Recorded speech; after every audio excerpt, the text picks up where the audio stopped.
ત્યારે માં કહેવા લાગ્યા કે આ શું, મારી દિવસ રાત ભક્તિ કરવાવાળો પતઈ મને ના ઓળખી શક્યો, અને આમ કેમ અનોખો બને છે પતઈ રાજા કહે છે કે એ રૂપ સુંદરી, તમે અહીં ડુંગરામાં ના છો, તમે તો મારા મહેલમાં છો. સુંદરી, પાવાગઢનો રાજમહેલ તમારી વાટ જોઈએ છે. માં પતઈને કહે છે, માગ રાજન, માગે તે આપું. તું કહે તો રિદ્ધિ સિદ્ધિના ભંડાર ભરી દઉં, અરે તું કહે તો ઘોડાની ગમસાણ આપી દઉં, તું કહે તો હાથી ઝૂલતા આપી દઉં, તું કહે તો પેલું ગુજરાત આપી દઉં.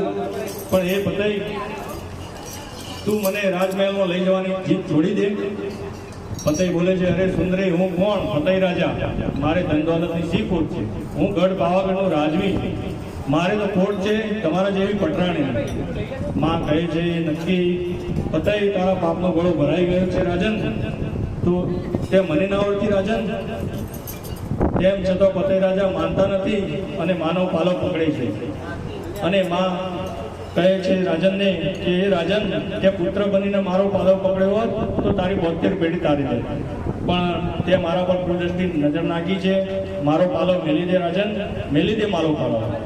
અરે મૂર્ખ, તે મને ના ઓળખી, તારી માને ના ઓળખી. હું અખિલ બ્રહ્માંડની જનેતા, તારી માને ના ઓળખી તે. હવે જોઈ લે મારું આ રૂપ, હું કોણ?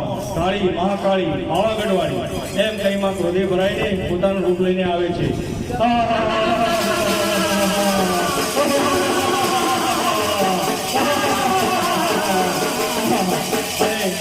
આમાં ભાઈ મહાકાળીમાનો ગરબો ગવાય છે. એમાં પતઈ ને રાજાને માતા એ સમજાવે છે. માં